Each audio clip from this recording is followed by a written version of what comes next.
morning and afternoon, everyone. Welcome to APC webinar series. I'm Sean, APC Sports Manager. Thank you all for joining today's session. For today, we are going to learn about the rowing classification process and what required to be an elite Paralympic rower. For that, I'm happy to have Simon Goody and Ella Williott from World Rowing Federations.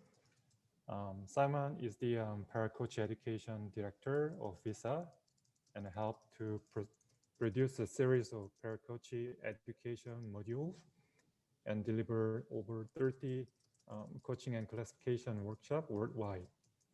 Also contributed to win medals as a coach of British para rowing team in several world rowing championships. We also have Ella Williott, who is the coach educator of FISA. She was a rower for a long time and worked for British rowing. Then she involved in para rowing as a coach of the Paralympic team and creating a successful para development program. Thank you, Simon and Ella, for being with us today. Also, thank you, Liz and FISA management team for making this happen. We really appreciate your support and cooperation. I think we are ready to proceed. So please, Simon and Ella, the floor is yours. Thank you. Okay, thank you very much for inviting us to present at this webinar. I'm going to put this into presentation mode.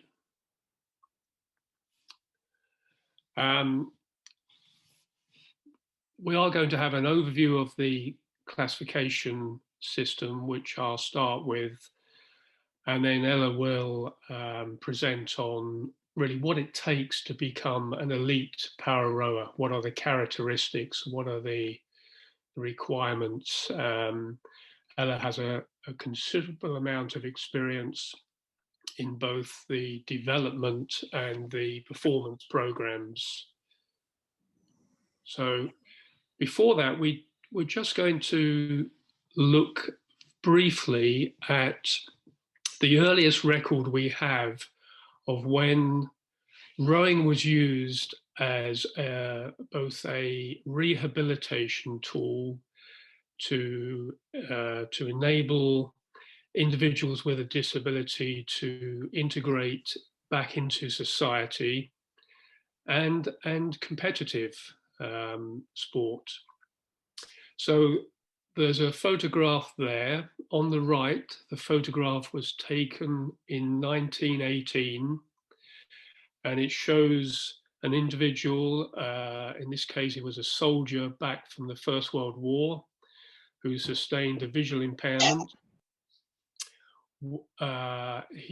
He's being assisted by a nurse who's also his coach, showing him how to hold an oar. And we contrast that with the photograph on the left, which shows the first appearance for rowing at the Paralympic Games in Beijing. So there is a 90-year difference from when the two photographs were taken. The earliest record we have is with visual impairment. There was a school in Worcester College for the Blind, which had a very progressive headmaster for that time, where he set up a boat club in 1913, so that is the earliest record we have, where he wanted to see pupils of that school compete equitably with other schools without a significant disadvantage. And certainly the pupils from that school were racing other schools and competing with their sighted peers. Meanwhile, in 1916, so this again is during the First World War, there was a newspaper proprietor who himself had a visual impairment. He had glaucoma, he would see injured soldiers on the streets of London, asking for money, and he said there has to be a better way of looking after our wounded soldiers. And again, this reintegration into society, we hear that from Ludwig Gutmann, who's regarded as the father of the modern Paralympic movement. So he set up a hostel in one of the royal parks in London, which had a boating lake. The hostel would provide training opportunities, so they would learn a new skill, so then they could then go back into society and make a meaningful contribution. This is a very short film which shows the soldiers on a morning training session. It only lasts about a minute.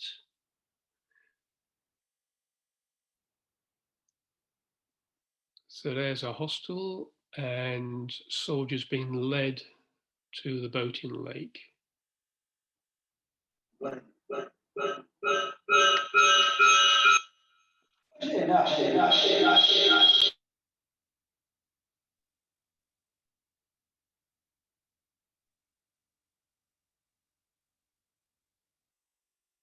Invariably, there were nurses in these Cox singles that were helping to steer the boats. They gave up their time, or they worked in a nearby ophthalmic hospital.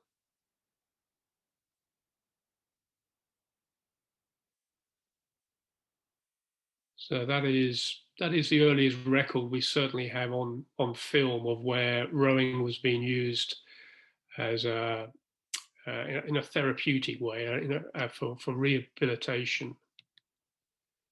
Okay.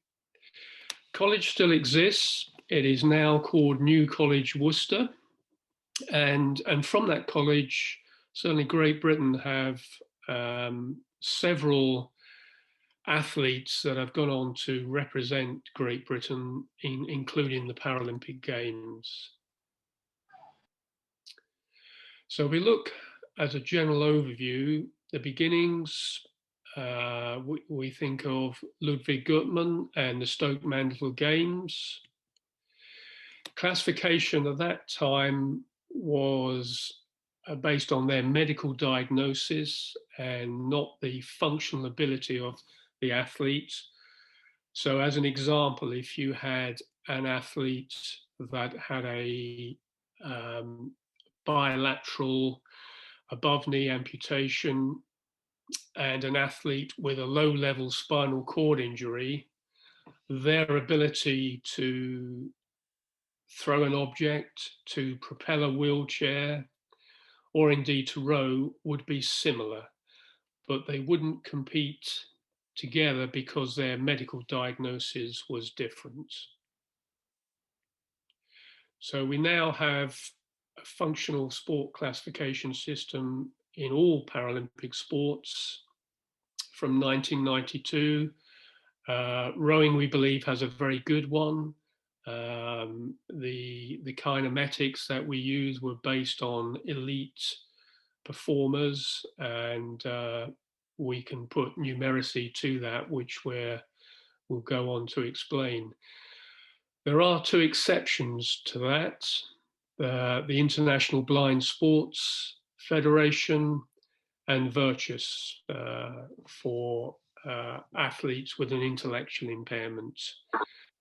So if you have a classification for a visual impairment in goalball, it will be the same process for rowing, for alpine skiing, for swimming, and any other VI sport. The three sport classes, and rowing only has three sport classes. We have to thank Dr. Michael Riding. Some of you may have heard of him, some of you may have known him personally.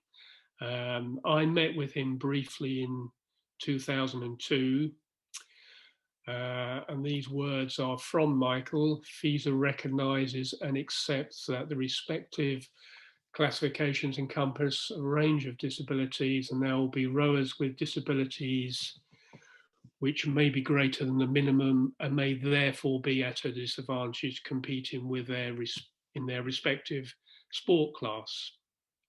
And clearly, if we only have 3 sport classes, it cannot be as fair as swimming with 12, 13 classes. But Michael knew at that time what the IPC wanted to hear. And he told me an amusing story that he went to sit before his former colleagues, and they had their fingers in their ears and said, "Michael, how many sport classes do you want?" And he said 3. So the fingers came out of the ears and they became interested. And what are you going to do about gender equity? So within the sport, we have a male and female single, and the crew boats are all mixed gender. So we have a 50-50 split. And this is something, as we know, the Olympic sport of rowing is looking at for next year's Tokyo Olympic Games. So para rowing was there first. If we look at the sport classes, this is the minimal disability boat, the PR3-4. The 4 is steered by a sighted cox, and the eligibility criteria is through a loss of points. That is 10 points in one limb or 15 points in 2 limbs, which we can document. The loss of points are either through a loss of muscle strength, a loss in the active functional range of movement that is required to perform the rowing stroke, or coordination deficits. It can also include IBSA classes B1, B2, or B3. So the athletes really use a standard, what would be an Olympic boat, is a fine boat with very few modifications, if any, and they are able to use their leg trunk and arms to perform the rowing stroke. We're hopeful that the IPC will accept a PR3 mixed double scull, so that is with a rowing blade in each hand, and with that boat, the requirement of the athletes will be that they have a greater disability, 20 points in one limb, or athletes with a greater sight loss, B1 or B2. Again, they're able to use the sliding seat, and will be using what is also an Olympic boat. The PR2 sport class is one of 2 fixed seat boats that compete at Paralympic level. These are for athletes who have functional use of their trunk, but are unable to use a sliding seat to propel the boat because of weakened function or mobility in their lower limbs.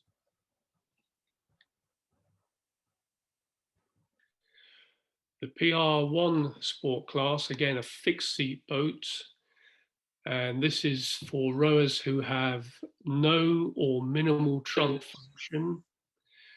The PR1 class is for rowers who are able to apply force predominantly using their arms and or shoulders. These athletes invariably have decreased sitting balance and will require assistive devices in the form of a seat with a backrest and straps. So moving on to the classification process, this is an athlete undergoing part of the medical evaluation. We'll look briefly at the prerequisites for classification.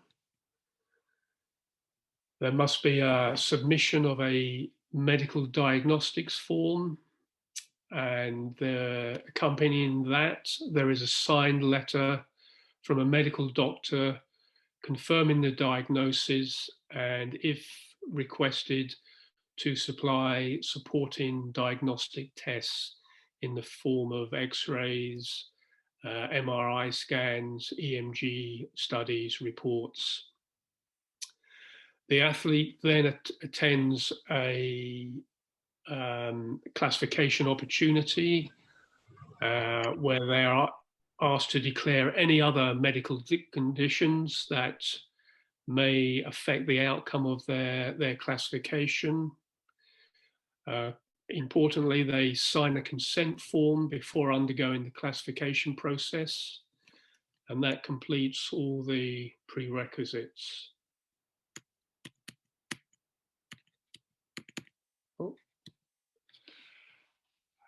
Okay, so there are 10 IPC health conditions for which FISA recognises 7 for Paralympic competition. So the 3 that are missing there are leg length discrepancy, short stature, so example dwarfism, and intellectual impairment. So FISA is working, the FISA Commission, the Classification Advisory Panel, to look at opportunities for athletes with intellectual impairment. And already there's some momentum within indoor rowing, and the encouragement is for national federations to develop on water programs, and then we would look to get an evidence-based classification approach for those athletes that the IPC and FISA were happy with. So for the moment, they're the 3 that are excluded from Paralympic competition. The process: a permanent verifiable health condition. They must have an eligible impairment. They must meet a minimal impairment criteria, that's through loss of points. And ultimately, we look at their functional ability to perform the rowing stroke, which gives them their sport class. Here we're seeing the process for classification of athletes with a visual impairment. They complete a visual impairment diagnostics form and supply evidence of eligibility through impaired acuity or their field vision. It must be one of the 5 eye conditions that are recognised by IBSA. They then attend an IBSA or present before an IBSA classification panel, which is composed of 2 classifiers who are either ophthalmologists or optometrists, and they will determine that the athlete meets the minimal eligibility criteria. So that is a loss of acuity or field vision. And from that, they are then assigned an IBSA sport class.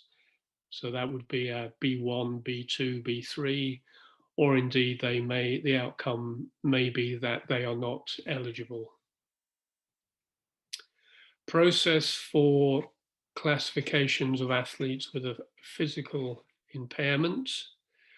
Again, they provide the evidence that it is a verifiable health condition, one of those 7 that FISA recognise.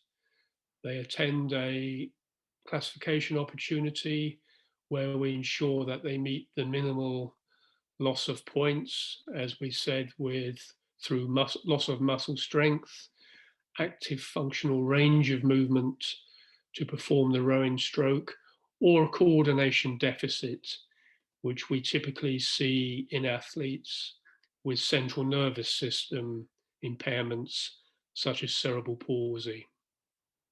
There is then a technical evaluation of the athletes just to look at their functional ability to perform the rowing stroke and on-water observation.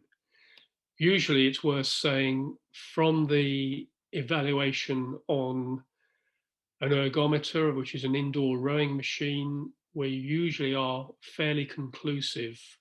So it's very rare that we actually need to determine with an on-water classification process, but we do need to see athletes in a competition environment, in competition, getting in and out of a boat, performing the rowing stroke in its most functional context, which ultimately determines their eligibility. Very important to FISA is that no athlete sees an adverse classification outcome as a failure. If we look at the column on the left, the athlete meets the minimal eligibility, provides the necessary medical paperwork, and they are classified, then they go straight into a power rowing sport class. If, however, they don't meet the minimal disability, then they will not be eligible for power rowing, but we do like to put a positive spin on that and direct the athletes into mainstream rowing, because rowing is foremost a sport for all, and athletes who get an adverse outcome for them may simply just not meet the minimal eligibility, but every reason they should still engage in the sport of rowing. Our rowing classifiers, the medical classifiers are typically physiotherapists or medical doctors. We find that physiotherapists make the best medical classifiers because they are used to assessing muscle strength, range of movement, coordination. They do this on a daily basis with their patients. Technical classifiers is probably quite obvious, a rowing coach or a former rower.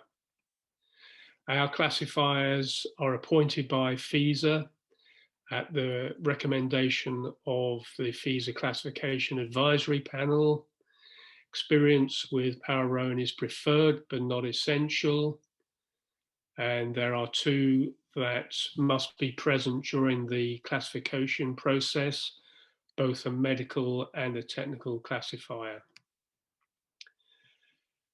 That's a goniometer, the tool that the medical classifier will use to measure joint angles.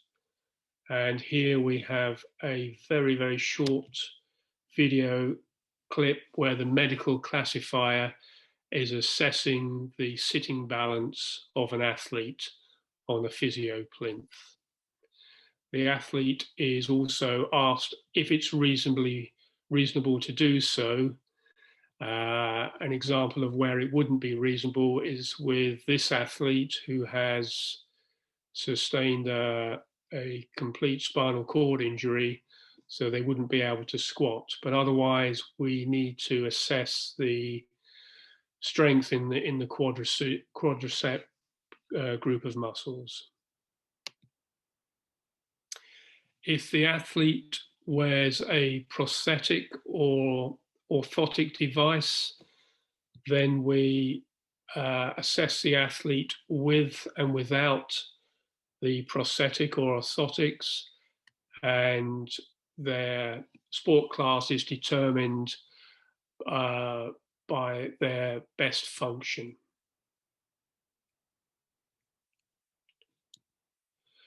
And during the medical evaluation, this is with the same athlete on the indoor rowing machine, the ergometer.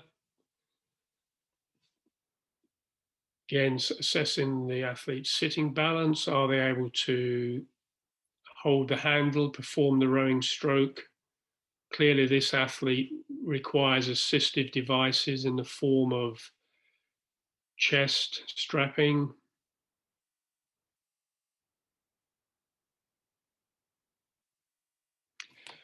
and we will then look at the athlete on water and evaluate during competition.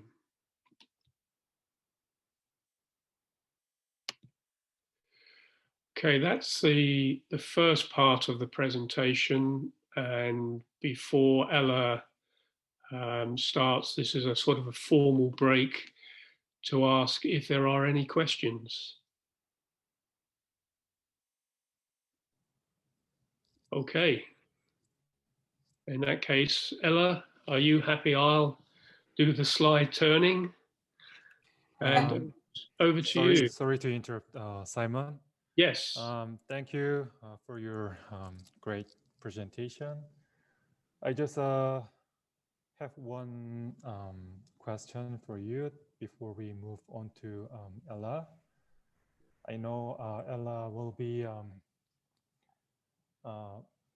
speaking about what it takes to be an elite para rower, but I thought that it also might be interesting to know what it takes to be an FISA classifier, for example. You don't need to explain detail, but just briefly. Yes, the credentials for a medical classifier is that they must be a medical doctor or a physiotherapist. And as I touched on briefly, we find that the physiotherapists invariably make a better, or it's an easier pathway for them to become a medical classifier in rowing, because they're used to using tools like a goniometer to measure joint angles and to assess muscle strength, and if the athlete has coordination deficit. The medical doctors are orthopedic surgeons make good medical classifiers, but for some medical doctors, the last time they did any assessment of muscle strength or used a goniometer may have been when they were at medical school, and they haven't used that skill for 20 years. So it takes them a lot longer. For a technical classifier, unquestionably, if they have a background in rowing as a coach, and a background in para rowing as well, then they invariably make the best technical classifiers. It's important that they understand the mechanics of the sport and understand the sport classes and the function which within each of those sport classes. We have had some examples of classifiers from other sports who've done quite well coming into rowing. Those from para canoe find it's a reasonably easy pathway. Hopefully that answers your question. Yeah, sure. Thank you, Simon. We got one question from audience, from chat wing. The question is about, you mentioned evidence-based classification. Is there any ongoing study on para rowing classification currently, or is there any plan on that?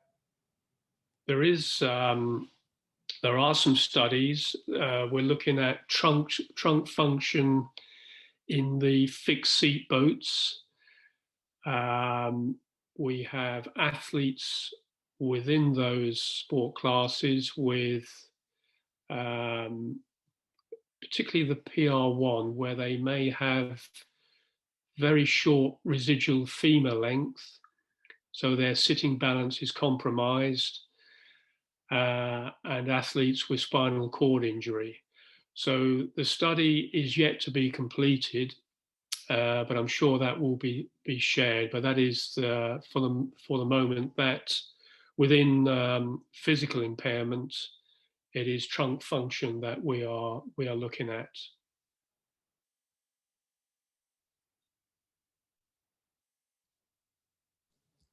Okay, I think he just is satisfied with your answer. Any question from audience? Feel free to ask any question to Mr. Simon. There's opportunities at the end as well if they think sure. After the next presentation. Yeah, sure. So keep that in your mind. Okay, then let's move on to the next subject, which will be presented by Ella. Ella, are you ready? Yes, thank you very much, and thank you for having me here. Thanks, Simon, as well for for leading first off, and also for turning my slides for me. Yes, that I can do, hopefully. Thank you. Sorry, let me just get this up on mine.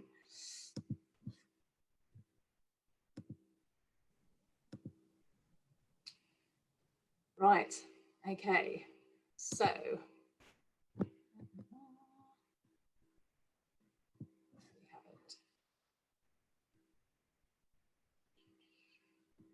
Right. Yes. Anyway, sorry. Thank you. Thank you very much for having me. And I'll start with the laws of physics.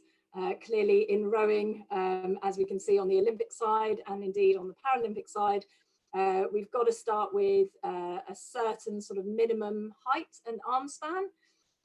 These are noted on the slide, slightly different for male and female. Clearly that's just average population heights and so on. We need this greater height really for maximizing leverage, as the sport of rowing really requires that you have the longer levers to be able to get that maximum efficiency of the stroke length. So it's good to start with these basic minimum heights.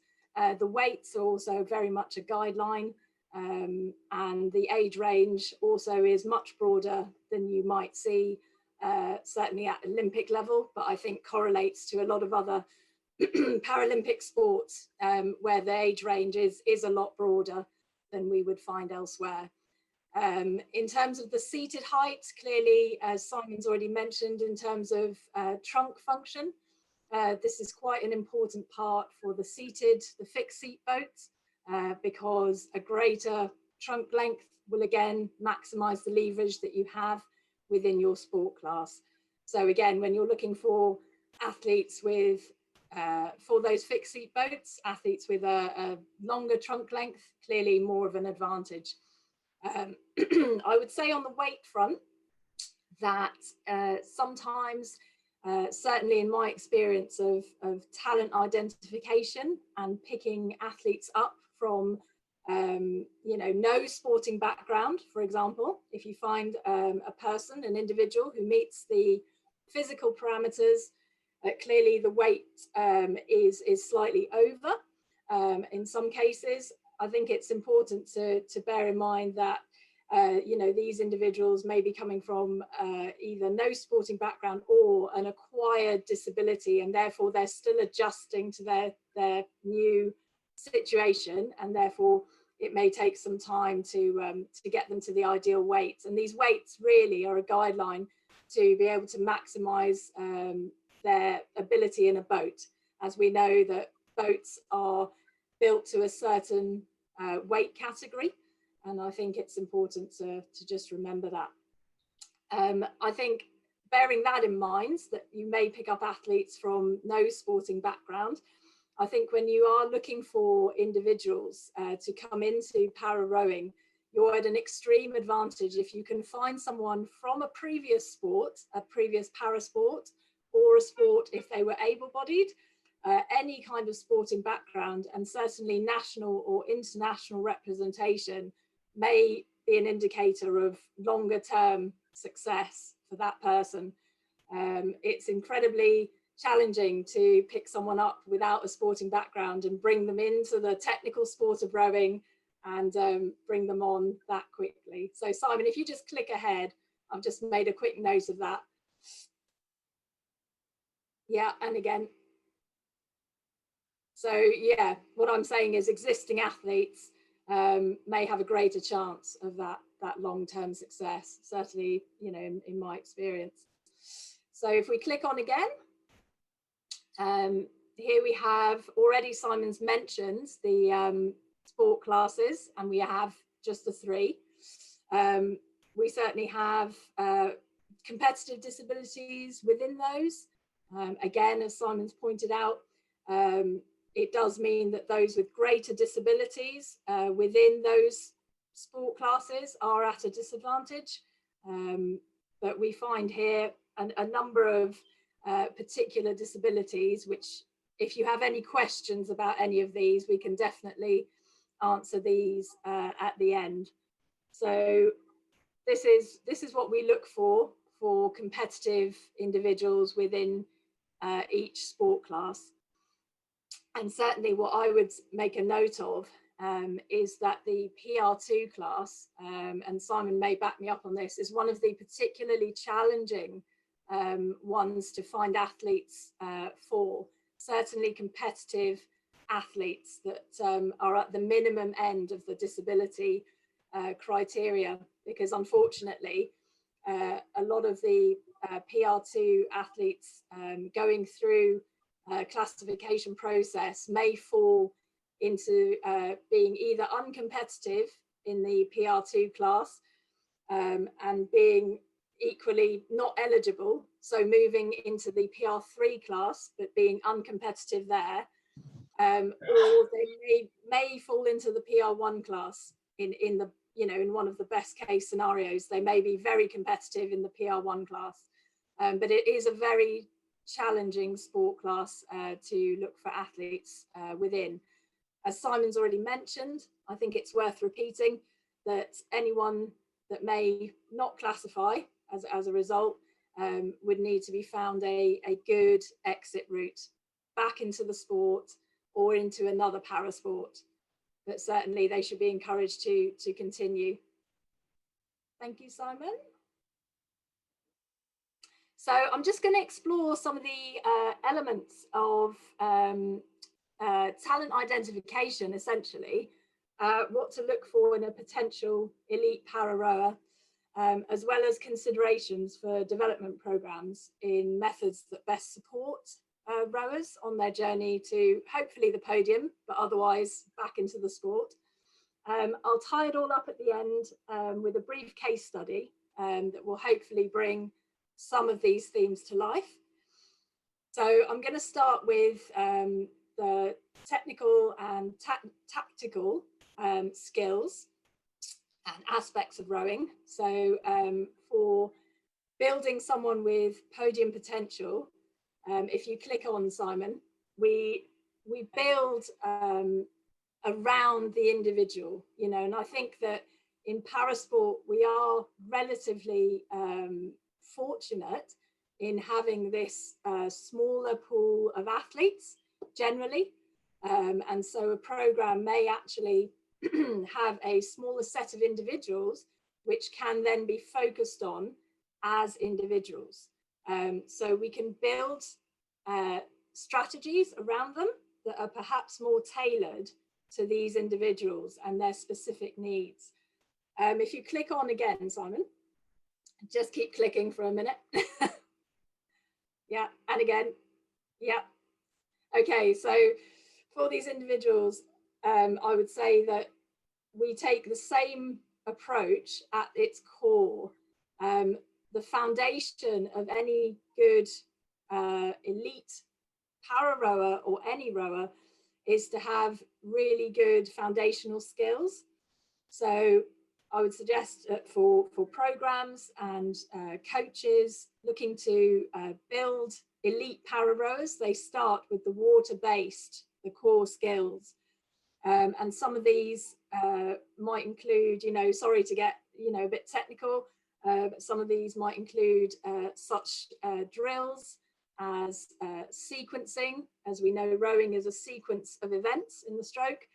They might include sequencing, how to hold the actual handle of the oar, and so on. Those are fundamental to allowing a rower to build the right ability to move a boat and to hold themselves within that boat with some integrity. And we have water-based confidence drills around the core skills. These, in my experience, are very much good for learning about maneuverability, how to position themselves in the boat in various unstable situations. As we know, conditions can be very different in different row venues and so on. Very important for athletes to learn how to cope with these conditions. And I think that water-based confidence drills inspire this level of confidence and ability to stabilize. I think for people who have lost trunk function as well, or certain muscle power, they need to learn to operate within an unstable platform, and these confidence drills are excellent for that. We also build around them land-based exercises. So these are primarily exercises to do with core strength. Again, we need the athletes to be as stable and robust as possible. If you're looking for someone to be an elite performer who is going to be subjected to high volumes of training, high intensity of training, these land-based exercises are really important as a strength measure, but also as a preventative against injury measure. No one likes their athletes being injured, certainly not the athlete themselves, very frustrating.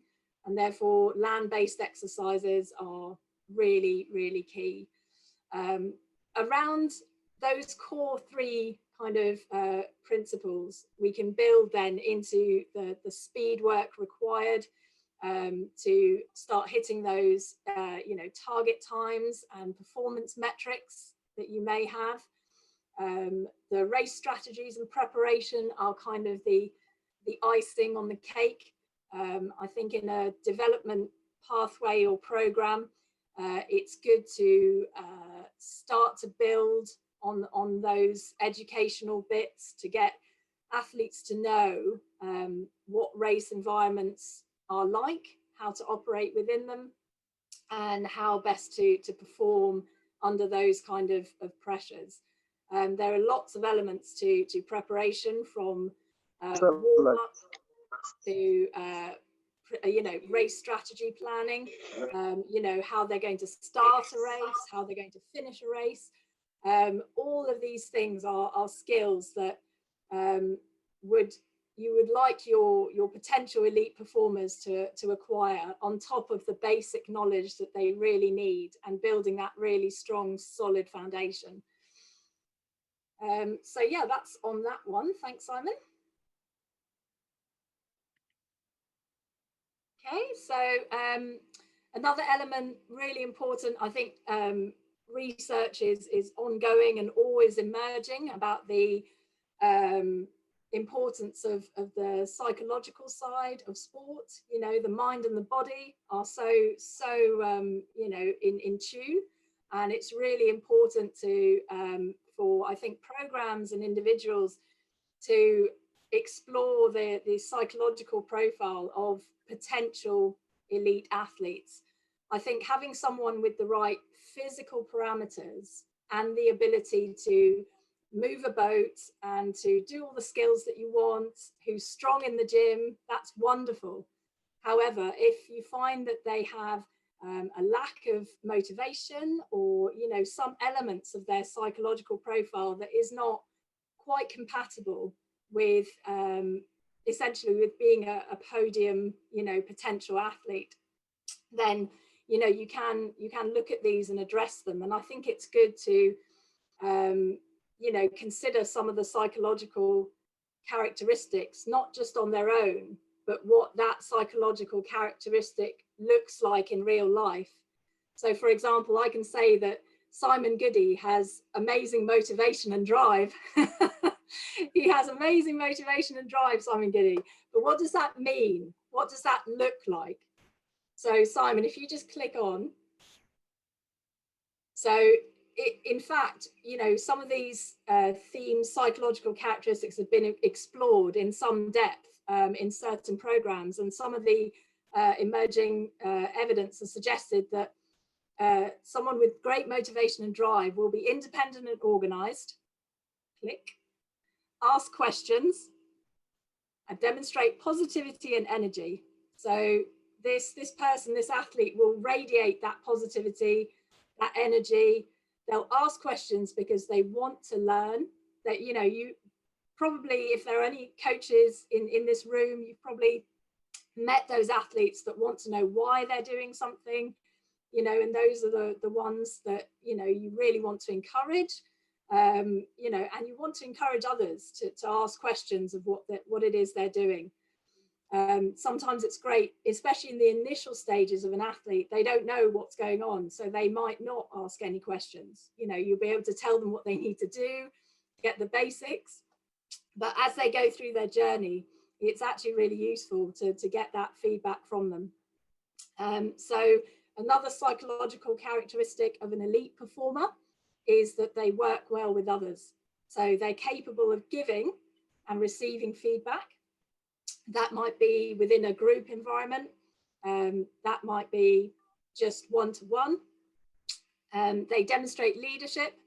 For example, in the PR3-4, if they're going for an outing and the coach is somehow held up somewhere, you may find the stroke person of the boat saying, oh, come on, guys, let's go, let's get on the water, let's do our warm-up, let's, that kind of leadership. Not sure if there's one more little thing there if you want to click, Simon. And yes, very important, a level of enjoyment. So we find more often than not with elite performers, again, in my experience, that they really demonstrate this level of enjoyment. They have fun, they have fun when they're on the water, they have fun when they're in the gym. Not all the time, but there is this level of enjoyment there. Thanks, Simon. Oh yes, and high standards. So they will have these high standards of what they want to achieve, what that looks like, and they'll hold themselves and others to these high standards. That might be what that looks like in real life when they're someone that works well with other people and they're able to communicate that. Right, so another aspect, another element of elite performance, when looking at, especially this, relates to development programs. And I appreciate that a lot of these interventions are dictated by the resources of a program or of federations. But I believe that looking at these elements themselves does support an elite para rower to achieve their full potential. Hopefully my case study will be able to highlight the importance of those things. So in terms of location and training facilities, do they have training facilities nearby the athletes? Do they have a need for anti-doping education, nutrition education? If you pick someone up with no sporting background, they may have no, previous knowledge, and you may need to supplement that in order for them to become this elite athlete. Do they have the right equipment that they need and access to it nearby, or is it hundreds of kilometers away? Do they have access to a one-to-one coach, or is it a volunteer? Is the athlete actually employed? Are they full-time employed still, or are they, you know, do they have the luxury of being a full-time athlete? I know this is a luxury for many, and it's not always that you can set yourself to that occupation.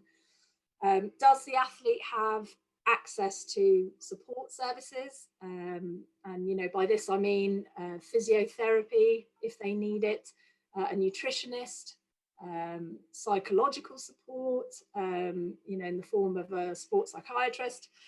There are many forms of support, and I think that considering what an individual needs is crucial in their kind of ongoing development. Thank you, Simon. So a quick blast through a certain model of progression within a development pathway.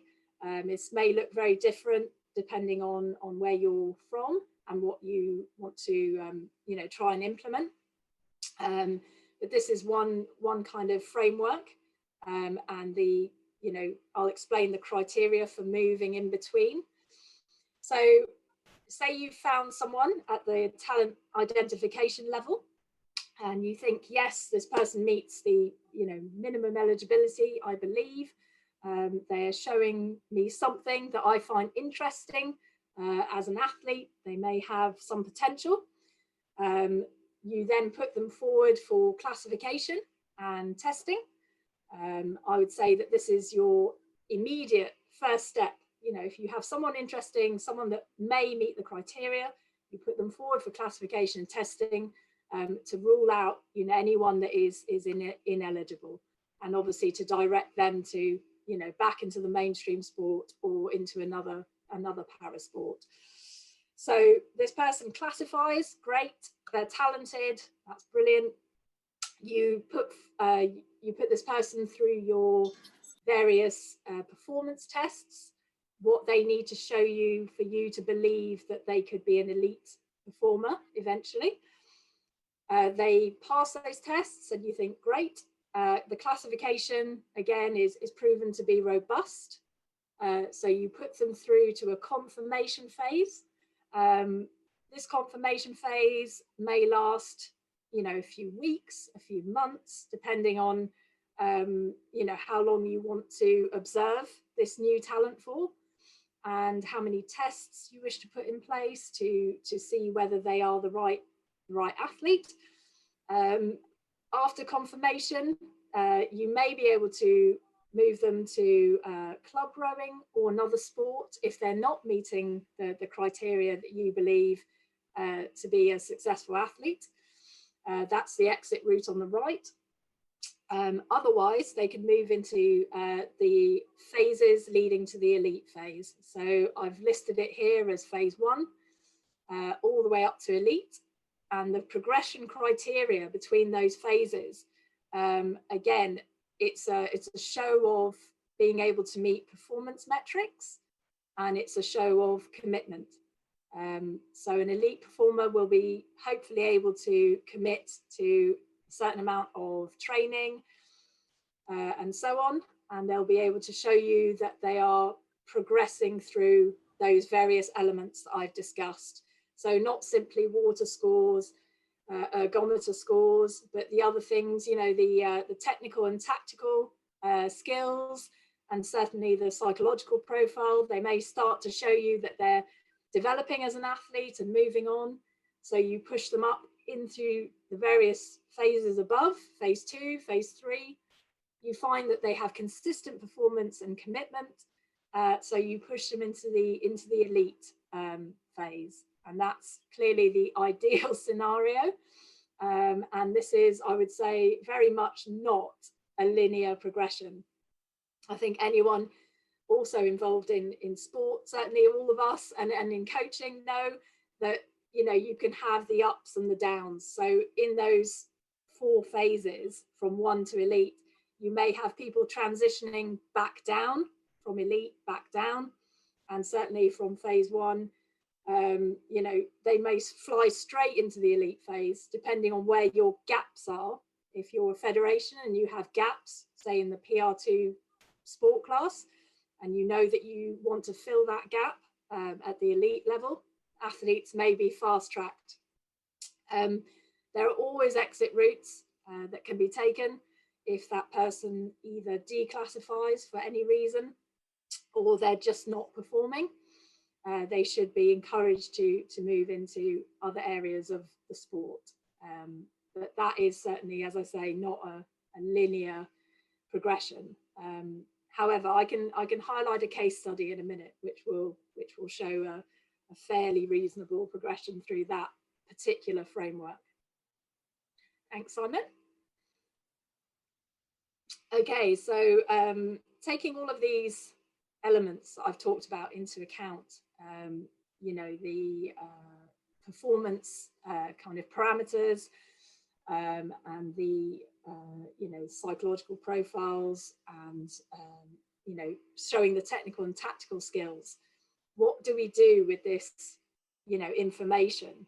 And when we're looking at a potential elite performer, I think one of the strongest ways of measuring if this person is right or this group of people is right is to go through a robust monitoring and reviewing process. And what I found actually as well is that athletes, especially those that want to be elite performers, they are very keen to monitor their progress. They're very keen to highlight where their goals are. You know, I want to get to the Paralympics, and then to work towards those and be able to see and track their progress all through that development pathway. So what I would say is that with all those elements, there are ways, certainly now, even more so, of monitoring and reviewing athletes to empower them to take charge of their own development, and for you also to have an overview of what is their development looks like. So Simon, if you just click, yep, we have the athlete at the center of it. And clearly, as I said, they like to take ownership a lot of the time. They like to know where they're headed. So we take the first element there of the monitoring and reviewing, which is the what. You know, so we can monitor performance data. You know, we can track boat speeds, we can track ergometer scores, we can track weights in the gym. You know, this can be done through training logs. I'm quite old fashioned, so maybe when I was a student athlete, I would keep a training diary, a paper one. But nowadays, the how of it is, you know, you can use training apps. There are many available. And it's really great to get athletes to sign up to these and to monitor their, you know, their data. And you can obviously have an overview of that. Shared folders, you know, Google Drive, other platforms, building a database of rower information, you know, and data. When to do this kind of monitoring, it's entirely up to programs and individuals. But I think that when you're looking at, you know, sets of data, quite often an annual view is very useful, certainly to map, you know, someone's journey over a year. And if you've got the luxury of a 4-year cycle, which clearly, you know, this year there's even a 5-year, you know, so that's even more data. So we, you know, we look to track that. You could do it seasonally, winter season, summer season, racing season, non-racing season. You could do it quarterly, or you could even break it down a lot smaller. So in a development, you know, program and process, you can tailor it to suit your needs. So by whom is this monitoring and reviewing done? As I said before, the athlete is really at the center of it, because they are, you know, without them, there is none of this stuff. But the coaches, support staff can have access. I think really importantly, if you have support staff involved, with data, you can track certainly performance data. If someone has a bit of a dip, you can certainly look to see for patterns and trends around that. and then be able to stage an intervention, whatever that is. You know, if you can see that someone always gets sick, you know, around a certain period in the winter, you can stage an intervention to prevent that. You know, either through reducing training load or being able to nutritionally support them in that different way. That's why this monitoring and reviewing is so important. It has real applications, you know, to athletes and supporting them to be the best that they can be. So where should this monitoring and reviewing take place? Anywhere at all. It should, you know, they should be able to monitor themselves in the gym, you know, on the water. If they're at home training, as many have been during this period of time, you know, it's important for them to record what is going on in each kind of environment and location. Again, you may observe that someone trains better in a certain place than others, and find out those reasons why. And finally, I would say that the flexibility is the biggest, you know, the biggest element of this process. It's not a perfect process. It kind of never will be, but really important to, you know, to at least try to monitor and review and support the athletes as best you can. You may have to adapt to individuals and to whatever stage of their para rowing journey they're at as well. Thanks, Simon.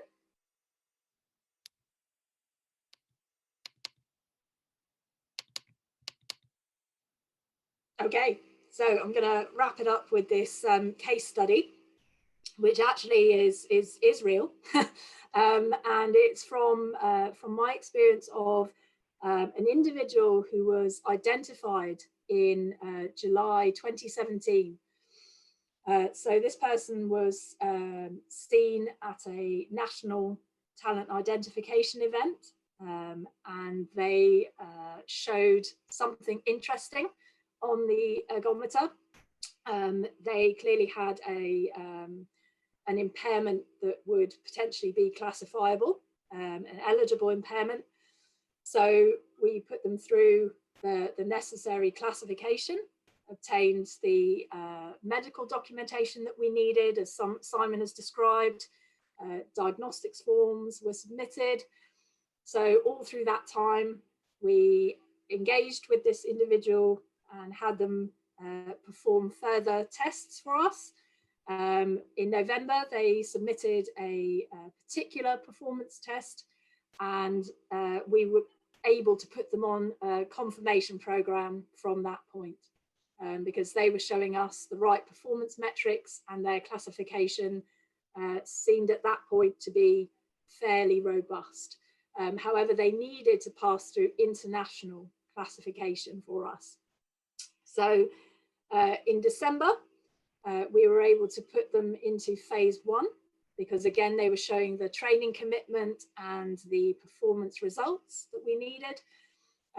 Classification paperwork was put forward again for an international classification. So in January of 2018, this individual was able to move into phase 2 of our development program.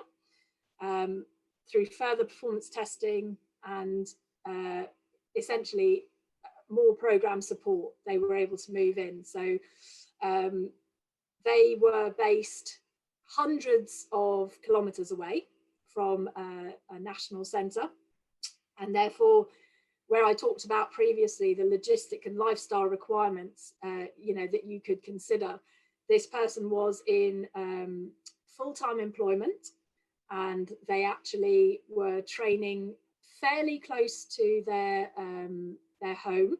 However, because their impairment was visual, they struggled with transport issues to and from training. They also struggled to balance the training needs with their full-time employment. So we needed to consider those things. They had no access to a physiotherapist and had some ongoing hip issues, and therefore some of the interventions we put in place were to support this person with transport so that she could access training, and also with a physiotherapist and strength and conditioning support also, to make sure that this person would become more robust.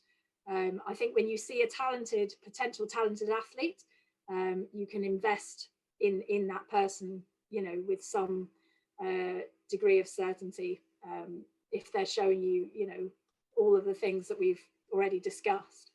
Unfortunately, in January, this person went for an international classification, and there was an error in the classification process.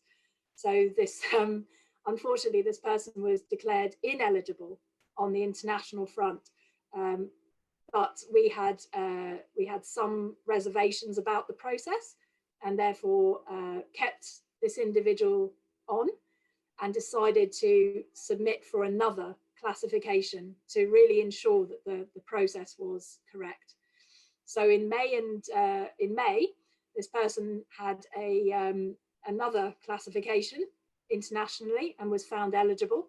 It was discovered that there were errors in the previous process indeed, and she was classifiable internationally, and that was that.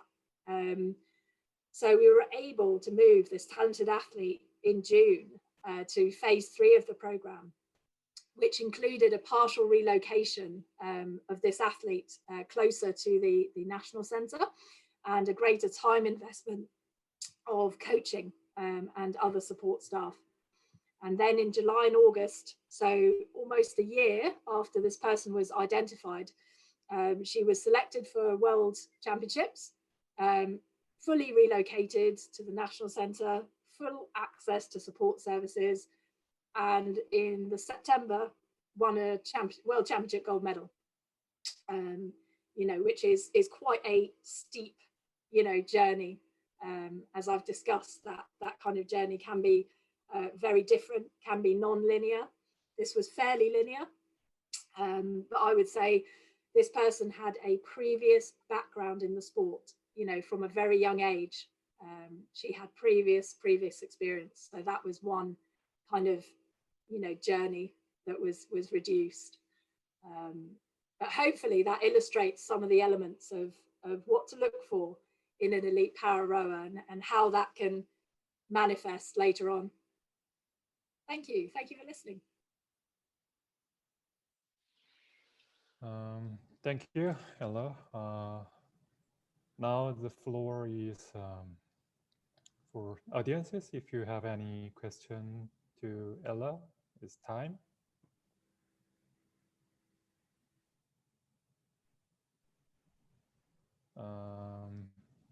No one? Then you can have any general question to Simon, Ella, and FISA, or para rowing. I may give you a few minutes to think about if you have any question. In the meantime, I like to ask several questions that I received from audiences in advance. The first question is about the how to train ourselves in COVID-19 pandemic situation, not only for 2022 Asian Para Games, but probably in general. Maybe Simon or Ella can answer to this question from coaching point of view. Yes, it's I guess I can talk from experience of my own rowing centre in London, and I think one of the key elements is to have a COVID-19 risk assessment. So that's specific to the venue, looking at the footfall around the centre, so the amount of pedestrian traffic, what security measures have you put in place in terms of cleaning ensuring social distancing, putting out social distancing signs, marker tapes.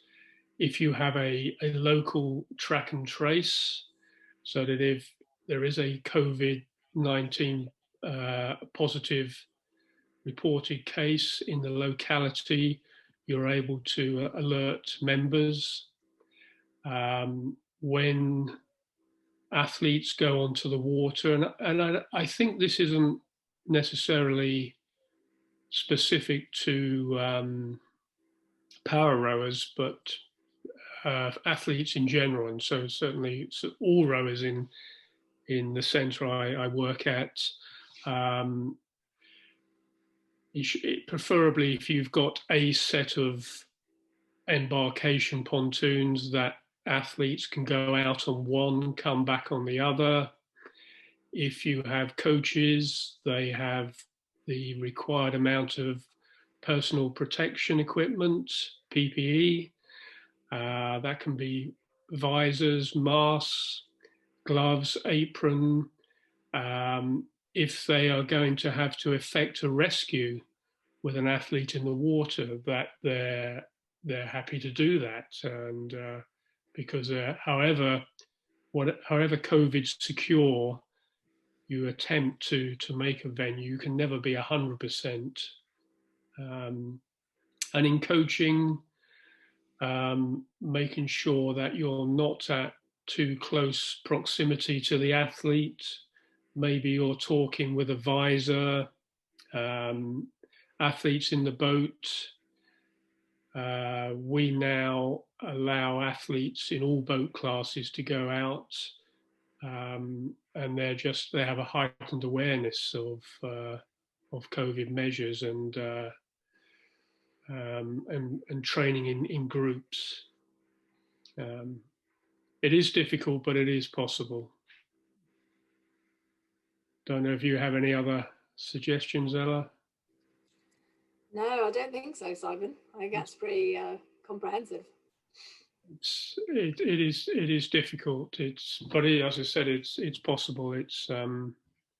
I think it's probably more of a concern with para athletes that are respiratory compromised, and we don't tend to, certainly at Paralympic level, we don't tend to have those athletes. They simply would not be competing in the sport of rowing at a Paralympic Games. But an example, wheelchair rugby, those athletes certainly are respiratory compromised. So maybe there's a heightened level with those more vulnerable athletes. Thank you, Simon. The next question, I think it's relevant to the first question, that, it's quite difficult to plan something in this COVID-19 situation. But many of athlete coaches and, stakeholders wanted to know, is there any event confirmed for the next year, or any trial opportunity, something like that? So it may go to FISA management team, or Liz can answer to this question. Yeah, I defer to Liz on that question. It's a good question. Sean, can you repeat the question, please? Yeah, the question was about the they were wondering if the event calendar for the next year already published or confirmed. So for 2021, we're 2021, finalizing the hosts of some of our qualification events, but all of the events which have been confirmed are published on our website. And it also lists which ones would include classification and which ones have been confirmed, as well as the location and date.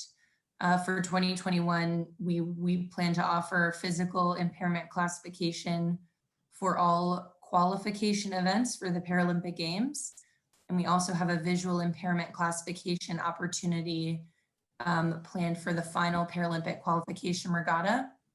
I believe the IPC is working on out of competition visual impairment classification opportunities as well, but this is a new process, and so that may not be available in 2021. But in the long term, I think they're looking to offer out of competition opportunities for VI.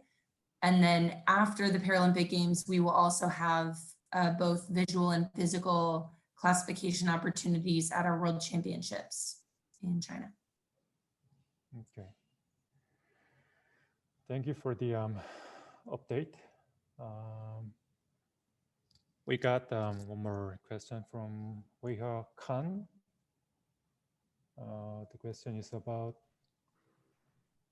let me see.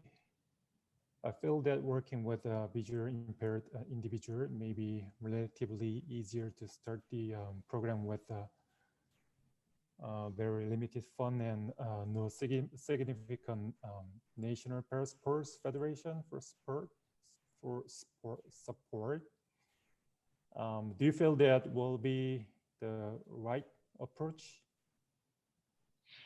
Yeah, I think there's value in that completely. There are less modifications, so standard equipment. If there's a rowing club nearby, you don't need to buy specialist equipment for those athletes. And if there are ever any access issues to the water, it's more problematic for PR1, PR2 athletes who will have mobility issues and may well be wheelchair users, whereas there's simple guidance for the athletes with visual impairment. So for a number of reasons, I think that is a good way to approach the introduction into providing para rowing opportunities. Yeah, I completely agree, and I think that as well, if you are able to look through, and just enter some simple search terms into a search engine for visual impairment aids for rowing, you may find things to assist, certainly for ergometer training. There are audible, apps that can relay information without you having to, to speak and tell the athlete what's happening on the screen. So there are tools out there actually for, visually impaired rowers to really engage with the sport without too much intervention. And they're also free. Yes. Something like Untitled Chapter, which Concept 2 provide, it is a free download. Yeah. And radios, radios can be used to communicate with the athlete to help with steering. Again, it's small modifications, not expensive, and all of this can happen within an existing club.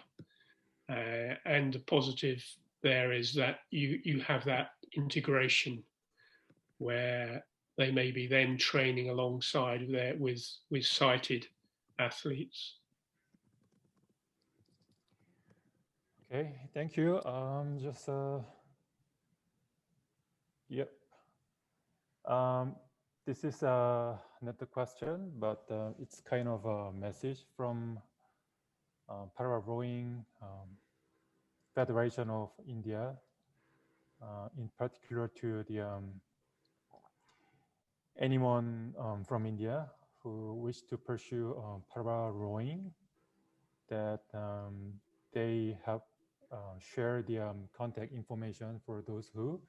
So if you have any interest, or if you know someone around you wanted to get involved in para rowing, then that's the contact information. So, oh, that's very useful. If they're happy to share that, that would be great.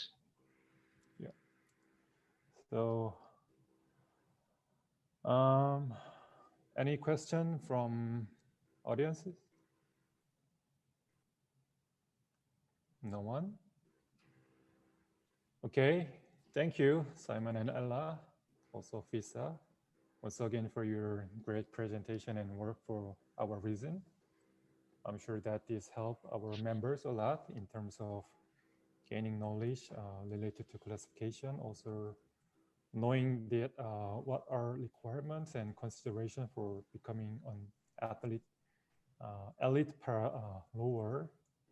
I also like to take this opportunity to congratulate that para rowing came back to Hangzhou 2022 Asian Para Games since 2014 Incheon. So we look forward to working with you again for the game and wish to see all of you at the games. So have a good day and see you around. Bye-bye. Hopefully see you in Tokyo. Thank you very much. Thank you very much. Thank you. Bye now. Bye.